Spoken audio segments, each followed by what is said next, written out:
It started with a message from an old name she hadn't heard in years. Unsettling at first, then threatening. And whoever this was knew things only someone watching her could know. And she sensed how this might end, so she documented everything and went to authorities. But what happened next would shock and horrify everyone. Crime, conspiracy, cults, serial killers, and murder, all things that I love to consume, and I know you do too, you sick, twisted, beautiful, intellectually minded freak. And today we are hopping into a case with plot twist after plot twist. So without further ado, let's unbuckle our seatbelts, go Mach 5 down the highway, slam on the brakes, and bust through this windshield into this plot twist case together.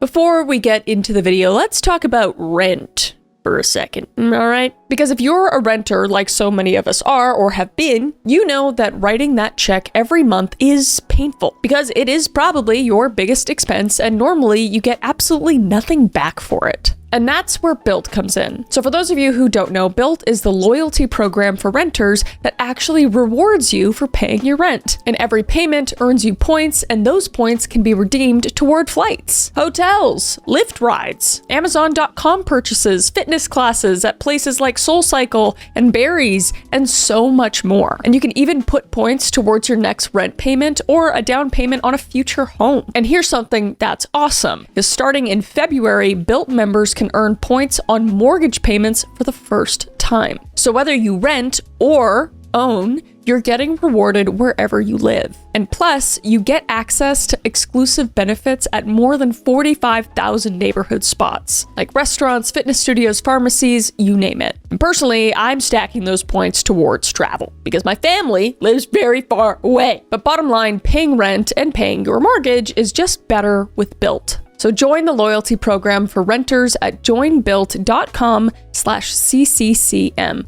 That's joinbilt.com/CCCM. And make sure to use my link so they know I sent you. Thank you to Bilt for sponsoring this video and supporting the channel, and let's get back to it. Kristil Krug Grimsrud was born in Boulder, Colorado on November 24th, 1980, and she was raised by her parents, Lars and Linda Grimsrud, who saw that she demonstrated exceptional talents from a very young age, because she loved the arts and nurturing her creative instincts. And she also excelled in school, particularly in math and science. In bonding with her father in early childhood, she worked closely with Lars consistently through hands-on projects. Because Lars was a retired aerospace engineer, and she would spend countless hours working on classic cars with him in his garage. And it would be their sacred space together, saying, quote, "We'd work on the cars, we'd race the cars. Kristil always felt very comfortable coming over here. If we needed to talk or whatever, this is where we would sit and just enjoy each other's company," unquote, Lars would later recall. And their connection through the hobby brought their relationship very close together. And as Linda described, Kristil, quote, "loved to just get out and live life," unquote. And she grew up with an adventurous spirit that was well-rounded with her dedication to studies. And where she was equally at home performing dance routines on stage or at home reading chemistry books, the balance between her creativity and intelligence served her very well. And her excellence in maths and sciences earned Kristil an academic scholarship to the Colorado School of Mines, where she pursued a degree in biochemical engineering. And she then transferred to the University of Colorado at Boulder, where she would finish that pursuit, graduating with a Bachelor of Science in Biochemical Engineering. Oh my God, she's really smart. And right alongside her academic achievements, Kristil was deeply passionate for dance and performing arts, as if she wasn't already impressive enough. And she had graced many stages throughout her life, effortlessly impressing anyone that got the chance to see her beautiful performances. And her loved ones recall her ability to just light up a stage, as well as any room she might enter. And after graduating from college, she began a successful career at 19 years old at Agilent Technologies, and she would work on the project management team and was well known for her creative energy and technical excellence. And colleagues would describe Kristil as a very valuable member to their project management team. So she clearly stood out in her field and made a bold impression. And even later on in life, in the midst of juggling a successful career and family, she encouraged her children to pursue artistic endeavors as well, while maintaining her own creative hobbies. But before the success and family life with kids, shortly after high school and into the beginning of college, Kristil had her first serious boyfriend, and his name was Jack Anthony Holland. And they dated for about a year, breaking up in the fall of 2000. And Anthony had always been a, quote, very friendly, very courteous, he always had good manners, unquote, which left a generally positive impression upon Kristil's family, as Linda would recall. But as time passed after their breakup, he periodically tried to come back into Kristil's life, kind of out of the blue. And he initially contacted her in 2002, and despite her apparent lack of interest, he didn't take the hint, and he got in touch again in 2005 and 2010 via Facebook messages in an attempt to rekindle their love. Dude, back the f*** up. But he just wouldn't take no for an answer, regardless of how she consistently rejected his advances. Quote, he's like, we're meant to be together, she would later recall, describing how persistent he was. So by 2016, that persistence had begun to raise some alarm when he, yet again, reached out to Kristil. And at this point, she firmly told him, quote, this is really creepy for me, you need to stop, unquote. She had finally had enough and decided to cut him off. And to finally stop these advances, Kristil deleted her Facebook account, and it seemed to work for her. So finally, she had a bit of peace. So in the mid-2000s, Kristil met Daniel Krug, a respectable man who was building a career in government service, and his stability and desire for a family drew her close to him, and the two fell in love, and Kristil and Daniel seemingly had a really bright future ahead of them. Because Kristil continued to balance her engineering work and passions, and Dan worked for the state at the Department of Public Health and Environment in Glendale. And their relationship moved quickly, and by 2007, they were married and ready to start a family. So their 16-year marriage brought them 3 kids. And as of 2023, they were approximately 14 years old, 11 years old, and 8 years old. And the family would settle into Broomfield, Colorado, where they were part of a comfortable upscale community. And Kristil was a very devoted mother, pouring her time and energy into her kids' happiness and well-being. And she shared her love for the arts with her 2 daughters and helped foster her son's growing interest in technology.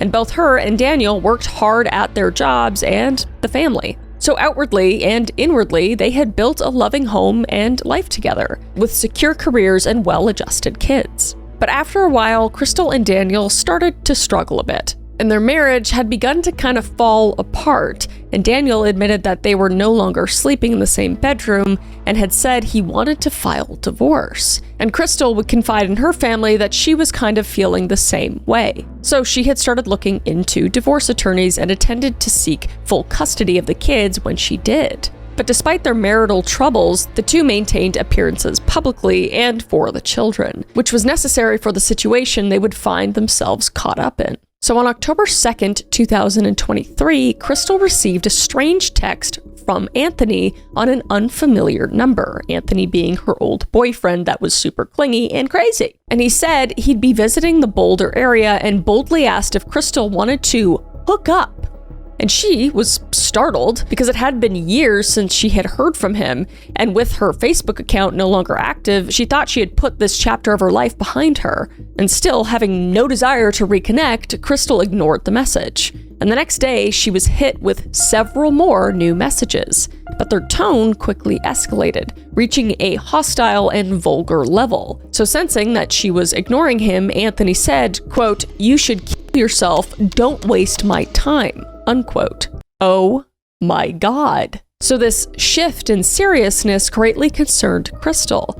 And as Detective Andrew Martinez, who would soon look into this specific case, noted, quote, "It's a pretty extreme reaction to not getting a response," unquote. So Kristil was on edge because this first contact had been alarming because, quote, "He's never said this kind of stuff to me before," unquote, as she later admitted.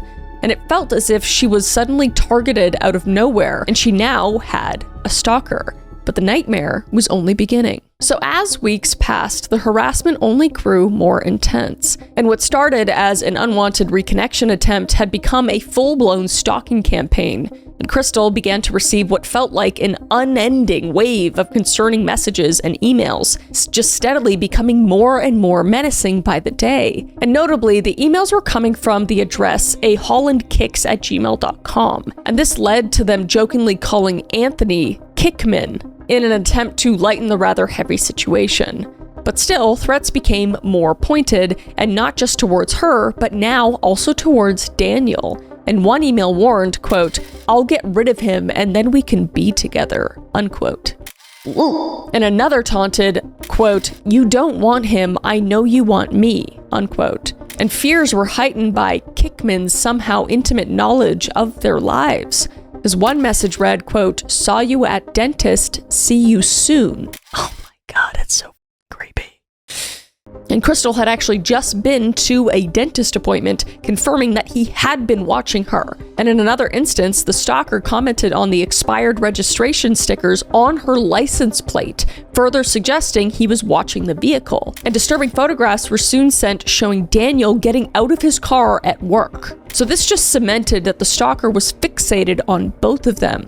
And who knew if the children would be next at this point? So everybody was really on edge. So Kristil now believed their entire family was under threat. So heading into November, she was exhausted and constantly looking over her shoulder. Quote, "It has definitely made me paranoid everywhere I go," unquote, she would later recall. Because seemingly there was something new every single day. The stalker was relentless, leaving her to fear that, quote, "every corner presents some sort of danger," unquote. As Detective Martinez described, Kickman seemed to be everywhere and knew everything. But Kristil refused to just let this go without a fight. And from early on, she took proactive steps to go against the stalker's crusade. So to try to create some order from the chaos, she thoroughly logged each incident, creating a stalker log, because she's insanely smart, including every relevant detail from her encounters with Kickman.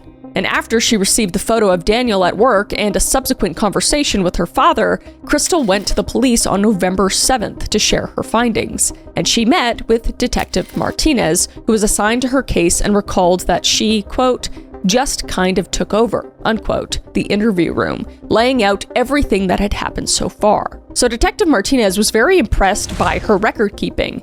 Quote, "The stalker log included everything, dates, times, locations, follow-up points," unquote. And Kristil did everything she could to express her fears while staying analytically grounded to explain the situation. Quote, "I keep trying to remind myself this is intending to be terrorizing. This is intending to scare me," unquote. So her proactive approach demonstrated the severity of the situation to law enforcement. And with her detailed files, authorities were now looking into the case. But even then, she wouldn't just sit back and wait. So ever determined to find her stalker, Kristil hired a private investigator as well, hoping to find where Anthony was. And she and Daniel installed security cameras around the house to catch any suspicious behavior as well. And she also decided to arm herself. As the situation became more serious, her father insisted that she carry one of his guns for protection, saying, quote, "She was scared. I said, well, this sounds serious enough. You need to start carrying. You'll use one of my guns for right now," unquote. Lars would recount. And she earned a concealed carry permit and took firearm safety classes. So Kristil was motivated to do everything she possibly could to keep her family safe, even in a time of extreme uncertainty. Let's take a moment to talk about something I love, all right? That's furniture. I'm a furniture gal. I'm a sucker for some nice furniture and good deals. And in the past few months, I have found article. I personally am kind of picky when it comes to furniture. I really like my place to look curated, but not curated at all. Kind of like a really organized dumpster fire in like a really intentional way, if that makes any sense. So when I choose pieces of furniture, I am very intentional about it. And as I'm getting older and older, I'm starting to care more and more about quality, because I've bought, the $100 couches that last me like 6 months. And, I had one that lasted me a pretty long time. But at the end of the day, usually the better it's made, the longer it lasts. And I'm all about the lasting. And I am not an interior designer by any means, and I don't have time to become one, to be honest. And that's what made Article perfect for me, because they have beautifully curated collections, mid-century modern, coastal, Scandinavian, and the genius part is that everything is designed to mix and match seamlessly. And I really like that. I don't like to match everything perfectly. I like everything to kind of be its own, have its own moment, you know? So when you shop on Article, you can kind of pick and choose different things, but they still go together really well. And the quality is genuinely impressive. When my order arrived, I could immediately tell the difference. The weight of it, the craftsmanship, the attention to detail. And this isn't disposable furniture, it's stuff that actually is built to last. And if you're ever unsure about something, their customer care team is available 7 days a week, and they offer free design consultations. And plus, there's a 30-day satisfaction guarantee, so you can shop with total confidence. And my listeners get $50 off their first purchase of $100 or more. So just visit article.com/CCCM, and the discount applies at checkout. That's article.com/CCCM for $50 off. Thank you so much to Article for sponsoring the video and supporting the channel. And let's get back to it. So the stalker situation had soon taken over the whole household, and the Krug family lived in constant fear and unease. And they were all drawn into this as targets or collateral. And Detective Martinez saw how spooked Daniel was, just like Kristil, and the kids were now aware of what was going on. So it was very intense, because an outside maniac threatened their very lives. And the Broomfield police recognized this was more than just a routine stalking complaint, and so they increased their vigilance, and patrols were heightened and undercover officers kept watch on the home. And the psychological stress on Kristil and Daniel was unfathomable. And texts and emails came at all hours of the day, so naturally they were jumpy and were required to be on constant alert. And Daniel would recount, quote, "I went to the grocery store briefly on Tuesday and someone behind me dropped a can and I panicked. So what am I doing? I'm panicking, and I'm doing a shit job of protecting my wife. So I'm not doing good," unquote. So their everyday lives were stripped of their normal routines and replaced with precautions. And in late November, Kristil shared a very dark thought with her sister Jenna and brother Josh. And she said she could feel a violent end approaching, saying, quote, "It's either going to be me or him that's dead, and I'm going to do everything in my power to make sure it's not me," unquote. So as Kristil desperately sought help, the official investigation struggled to progress, because obtaining information from tech companies proved to be painstakingly slow. And Detective Martinez was tasked with filing search warrants and subpoenas to get the necessary data on the phone numbers and emails that the stalker was using, such as IP addresses and account info. But weeks passed with no useful response, because sometimes these big tech companies will take their sweet-ass time and/or push back on providing requested information. Why? I don't know, because they're big asshole tech companies. But Detective Martinez admitted that the necessary information was being slow-walked even as the stalking continued. So by mid-November, Kristil's private investigator had discovered that Anthony was actually living in Eagle Mountain, Utah, and she emphatically delivered the news to Detective Martinez. Yet, to her surprise, he chose not to contact Anthony directly at that point in time.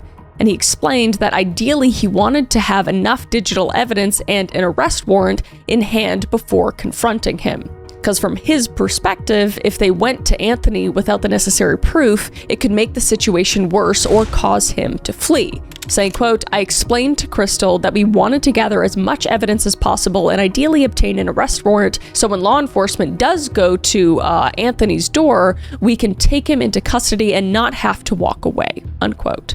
So with no arrest or identification of Kickman, Kristil grew more and more frustrated with authorities as December arrived. And at this point, she was just feeling helpless and worried that the case may not have been the priority she once thought. Quote, she made the comment that she felt they had abandoned her, that they weren't doing things aggressively enough, unquote. Lars, her father, would later recall of the situation. So waiting at the mercy of the bureaucracy was agonizing for her, and Linda remembers that Kristil just broke down. Quote, "It was just heartbreaking. She was just in tears. What am I gonna do? How am I going to live?" Unquote. And she felt like time was just running out, and sadly, she would be right. So December 14th began like any other Thursday for the Krugs. Kristil got the kids ready for the day as usual and went to drop off 2 of her 3 children to school. And she returned just before 8 a.m. to get ready to start her own day. And Daniel took the 3rd child to the bus stop before heading to work. So all appeared to be pretty normal. Quote, "Mornings are very routine in this house," as Daniel later described. But on his commute to work, Daniel received a text message from Kristil asking if he could pick up one of the kids after school. And he responded asking what time he needed to be there, but she didn't respond. And he didn't think too much of it at first, but as he sent a few more texts throughout the morning, something was definitely off. And it wasn't like her to go silent mid-conversation. So Kristil's silence had become legitimately worrisome to Daniel, and at around noon he tried calling her, but he got no answer. And his concern reached the point that he was compelled to call the Broomfield Police Department's non-emergency line and request a welfare check on her. And his voice appeared very anxious, but focused on the recorded call. Quote, "I don't think this is an emergency, but this feels really weird. My wife isn't responding to text messages or phone calls." And Officer John O'Hare was dispatched to the Krug household, arriving at approximately 12:28 p.m. And he knocked on the front door, but no one answered, leading him to have a look around the premises. And as he peered into the garage window, he saw a horrifying sight. Because he would see a woman was lying on the garage floor, apparently lifeless with visible head injuries. 151, send medical. I got a female down in the garage. Broomfield Police! So O'Hare urgently reported in, requesting backup and medical assistance. And when they got there, they would force entry and discover it was indeed Kristil. And unfortunately, she would have no pulse and had blunt force trauma and a stab wound on her chest. And she would be pronounced dead at 12:43 p.m.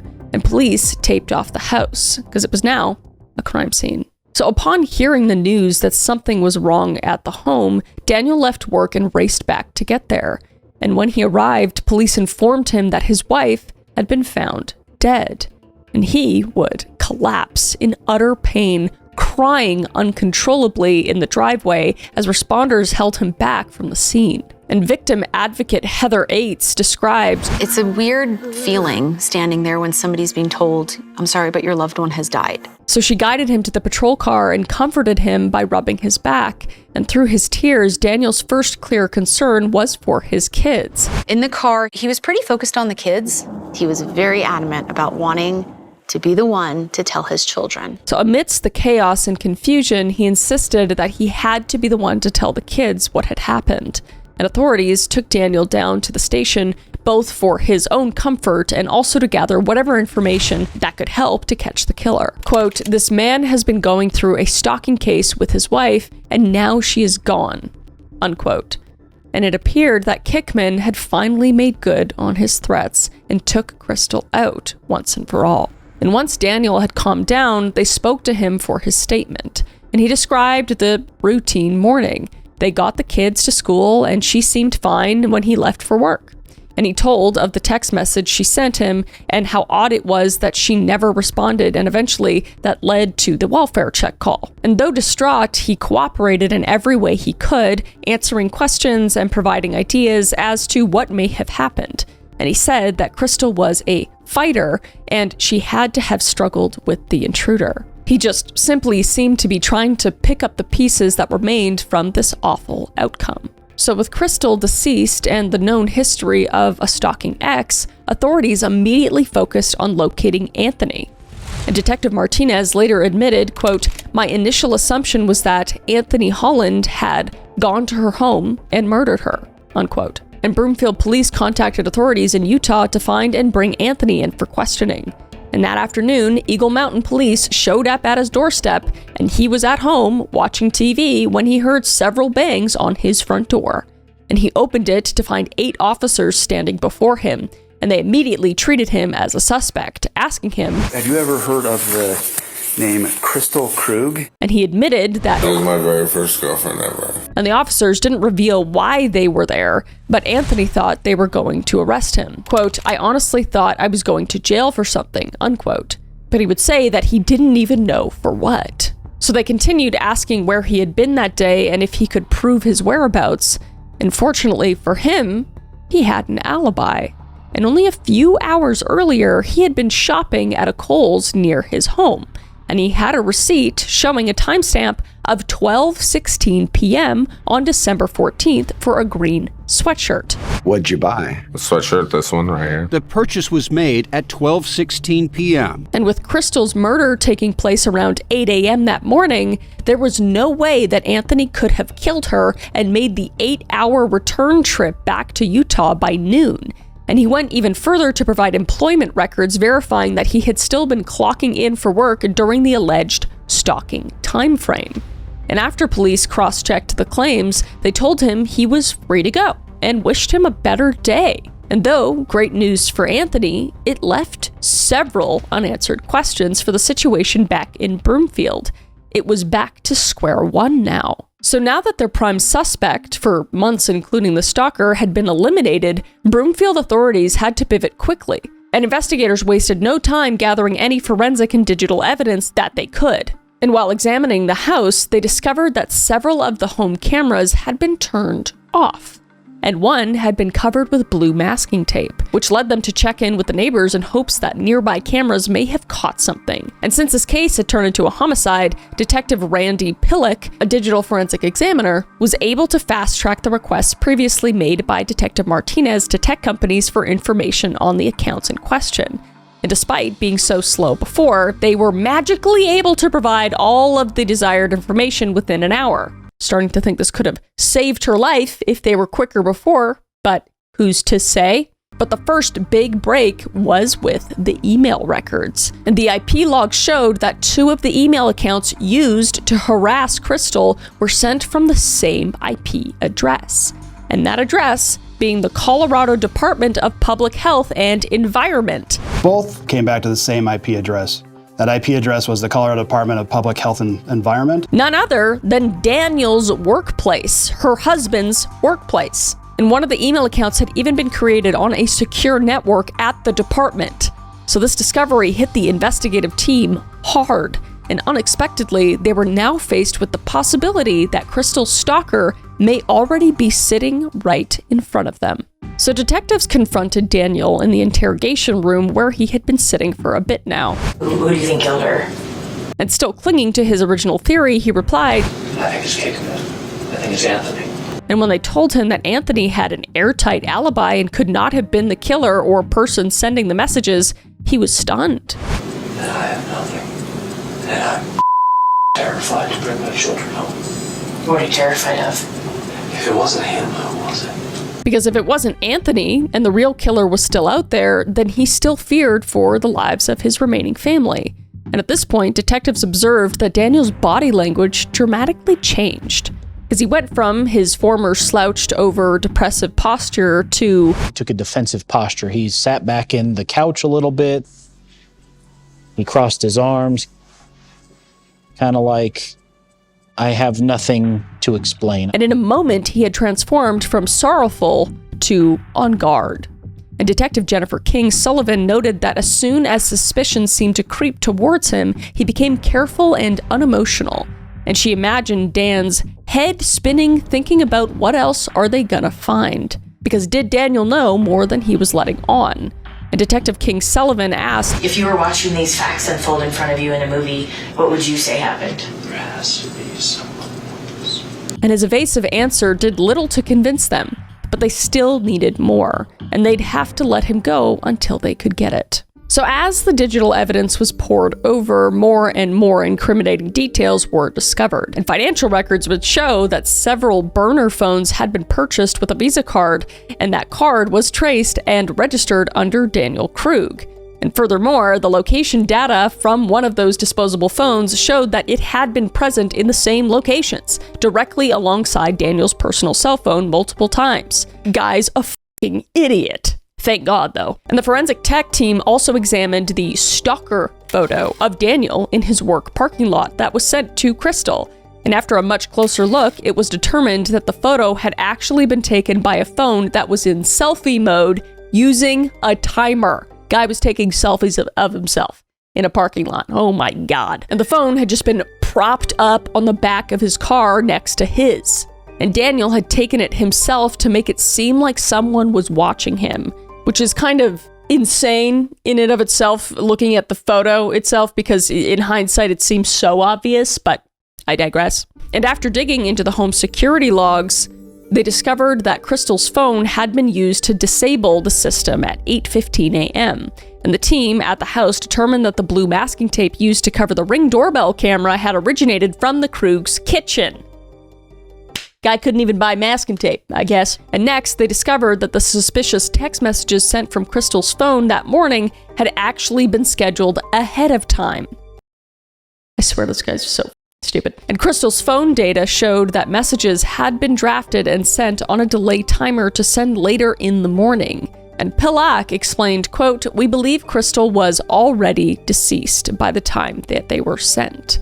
And at least 3 messages went out from Kristil's phone in this way. The one to Daniel asking about picking up the kids, and then one each to Kristil's father and/or brother, and to Detective Martinez. And the messages appeared to be a way for Daniel to give himself an alibi, as they were sent at 8:56 a.m. after he had already left the house. And Daniel's movements that morning were also suspicious. And neighborhood camera footage saw Dan leaving his house at 8:24 a.m., which was about 30 minutes later than he normally did. And in addition to disabling and disrupting the cameras at his home, he manually deactivated his car's dash cam on the way to work, where he would arrive around 9:27 a.m. And last, but certainly not least, Daniel's search history revealed that he had asked Google some particularly concerning questions. Internet searches like, what happens when you're knocked unconscious? Do people really go unconscious when hit in the head? How hard for head trauma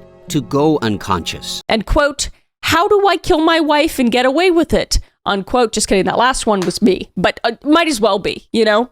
Like this guy is scum. Stupid ass scum. Oh my God. I feel like so bad for Kristil and her kids and her family and stuff. I can't believe the audacity of this f***ing idiot. So obviously these Google questions aren't criminal on their own, but in the context of the current situation, it doesn't look too good for Daniel. But as the prosecution would later highlight, quote, all searches were the day before the murder. It was rather damning, unquote. And Daniel had essentially researched the exact way that Kristil would end up dead the next morning.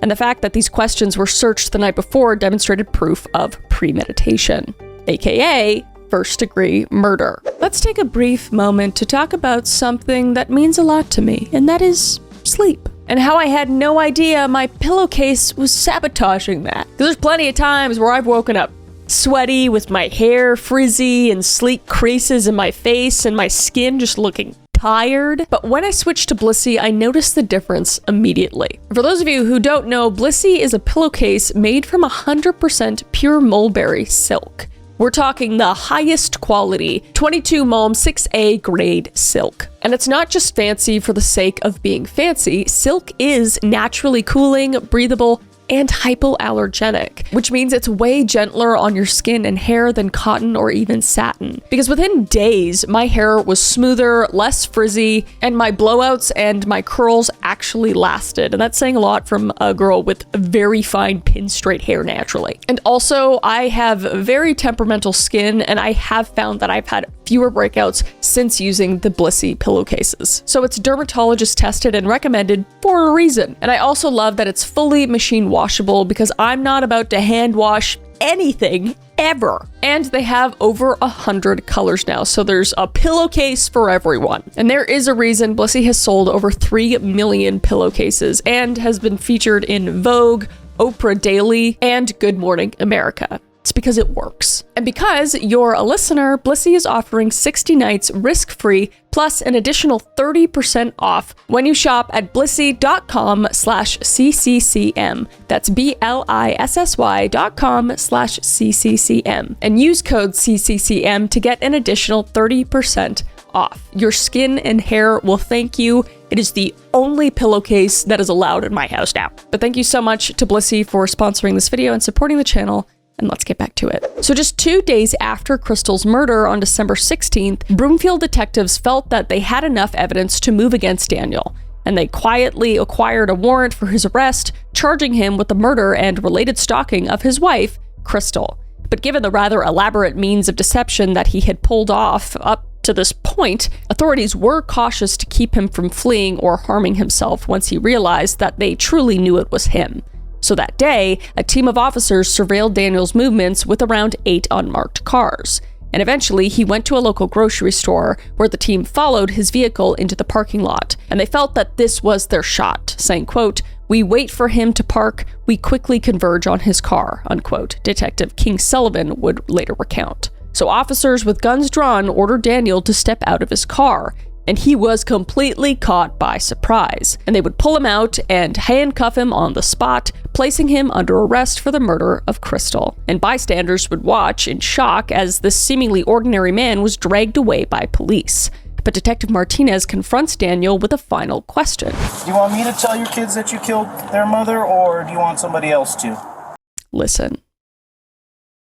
In the most respectful way, that man is a hero, Detective Martinez. That is a movie moment cue into this monster's face, and I appreciate Detective Martinez so much for saying that. Just a punch right in the gut after Daniel's adamant demanding that he be the one to tell the kids of Kristil's death. And Daniel did not answer the question, shocking, instead saying he wanted to talk with his lawyer and then went silent. And Daniel Krug was now in custody and accused of being Kristil's stalker and Kristil's killer. So once Daniel had been arrested, detectives and prosecutors worked to lay out the full story they had uncovered. And it was abundantly clear that Daniel had orchestrated the entire stalking campaign against Kristil.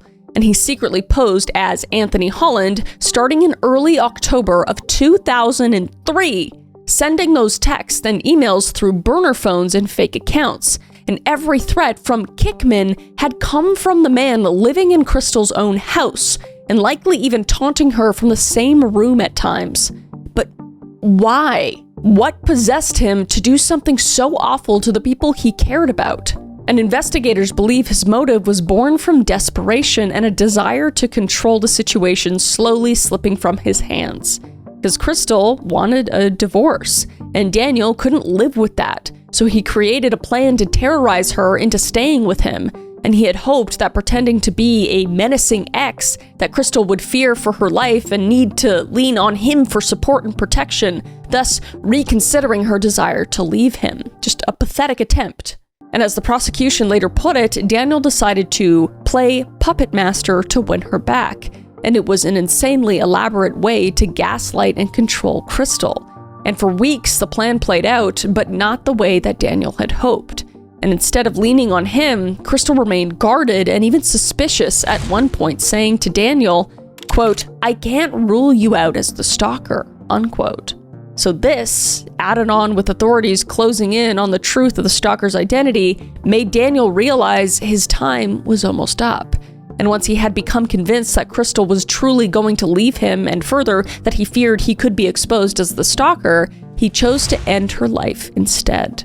Quote, "She was putting the pieces together and he was running out of time," unquote, said senior DA Kate Armstrong. Basically, if he couldn't have her, then nobody else could. So Daniel finalized his plan on the evening of December 13th, as seen from his Google searches. And the following morning, he went about the usual routine, pretending everything was normal as Kristil left to take the kids to school. And at some point, he took one of his daughters to the bus stop, and when Kristil returned and pulled into the garage around 8 a.m., he was waiting for her, and he struck her in the head with a blunt object, giving her 2 or 3 skull fractures and rendering her unconscious, or at least defenseless. And then he stabbed her above the heart, which would kill her. And Daniel proceeded to stage the aftermath of the crime scene. And he would disable the cameras, and he would cover up the Ring doorbell camera, and he prepped the drafted texts for his alibi, and then he cleaned up and left for work like nothing happened, like the monster that he is. And he then periodically texted and then called Kristil's phone to further support his shitty alibi. But all in all, Daniel just desired to own Kristil, and when she tried to break free, he chose to destroy her rather than let her live her life. And as DA Brian Mason would later say, quote, "In planning and executing this horrific crime, Daniel Krug terrorized his wife. his children, and an innocent man, all in order to control and then murder a woman who no longer wanted to be with him, unquote. And she paid for his insecurity with her life. But she actually wasn't the first one to suffer from his tactics. And as investigators took a deeper look into Daniel's past, they discovered that this was not the only time that he had stalked a partner. And a former girlfriend of Daniel's came forward with her story. And when she broke up with Daniel in the 1990s, he employed tactics that eerily matched the tactics used against Kristil. And as authorities noted, he allegedly created fake online personas to send her harassing messages. And this went on for months. And fortunately, she was never actually physically harmed, and thus Daniel wasn't criminally charged. But her account established a pattern of obsessive controlling behavior that seemed to be established well before he even met Kristil. And it looked like Daniel had this dark tendency all along, hidden underneath his otherwise normal appearance. So Daniel was formally charged with multiple felonies, including first-degree murder, 2 counts of stalking, and criminal impersonation. And each charge was, of course, very serious, with the murder charge alone carrying a life sentence. And he would plead not guilty to all counts like the idiot he is, saying he was falsely accused and sticking to his "someone else must have done it" story. But by April 2025, it was time for the trial by jury in Broomfield County District Court. And during the trial, the defense pointed to the lack of direct physical evidence in an attempt to sow doubt, because there were technically no fingerprints or DNA, and they argued of Daniel's that were conclusively found at the murder or even on Kristil's body. And furthermore, the murder weapons, the blunt object and the sharp object, were never recovered, which the defense claimed was another factor supporting an unknown assailant. And the defense also pointed out that there was a partial DNA profile from the crime that did not match Daniel's, and none of Daniel's blood was found on his clothing or in his car or anywhere associated with the crime. Quote, "There is absolutely no physical evidence on Mr. Krug's clothing. There's no blood found on the car inside or out. It's searched 3 times, unquote. And defense attorney Philip Giegel argued to the jury that his daughter even confirmed that the clothes he wore later on were the same that he had dropped her off with at the bus that morning. And the defense continued by attacking the police investigation, claiming it to be sloppy. And defense lawyer Joe Morales even went so far as to label Detective Martinez as lazy and incompetent, arguing that the whole thing was mishandled from the beginning. And he noted that police didn't fingerprint Kristil's phone to confirm the scheduled texts. And without the forensic proof, they could never be 100% sure. Just glazing over all the IP address stuff, but okay. But the prosecution, on the other hand, led by Deputy DAs Stephanie Fritz and Kate Armstrong, introduced the mountain of digital and circumstantial evidence tying Daniel to the crime piece by piece. And they took the jury through the whole story. Daniel's motives, desperation for control, the fake emails tied to his IP at work, the burner phones following his phone, and the gift card in his name used to purchase them, and the staged selfie on a timer, which is so embarrassing, and the security system being disabled from Kristil's phone, and the delayed text to establish his own alibi, his Google searches from the night before, and they even had Daniel's former girlfriend testify to the stalking that she endured, showing that this was his character and not a one-off scenario. And all the points laid out in such a fashion painted a pretty clear picture, and not one that was in favor of dumbass Daniel. And the trial would last a little over 2 weeks, and finally it was time for the jury to deliberate. And they did so for about a day and a half, returning with the verdict on April 17th, 2025. And the jury foreperson stood before the court, and Daniel Krug was found guilty on all counts. Please rise for the jury. We, the jury, find the defendant guilty of murder in the first degree. We, the jury, find the defendant guilty of count number 2, stalking, extreme emotional distress. Guilty, guilty, guilty, guilty. And at that point, I think I started breathing again. And other family members in attendance shared the sentiment. And when they were interviewed later, the jurors said the digital evidence was so overwhelming that they had no doubt he was guilty.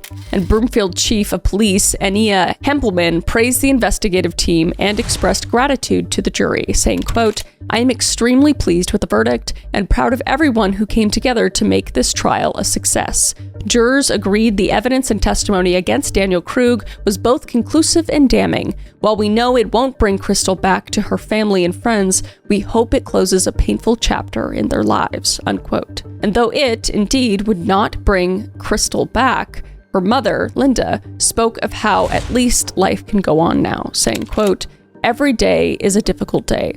You wake up and you feel the pain, and then you just try to go on with your day," unquote. So now, given a first-degree murder conviction, Daniel faced a life sentence in prison. And on April 18th, Judge Priscilla Lowe officially sentenced Daniel to life in prison without the possibility of parole, plus an additional 9.5 years for the stalking and criminal impersonation to be served consecutively. So Daniel would never be free again. And he was 44 years old at sentencing, meaning he would spend the rest of his life behind bars. But that didn't stop Daniel from continuing his proclaim to his innocence. And he even wrote to ABC's 2020, insisting that he, quote, "will fight this wrongful conviction on appeal," unquote. He was simply a man unjustly accused, and he played the part well. And on recorded calls from his time in jail after the verdict, he was heard complaining that the prosecution, quote, "never produced a single piece of hard evidence," unquote, against him, and that his family needed to stick by him because the real killer was still out there, somewhere.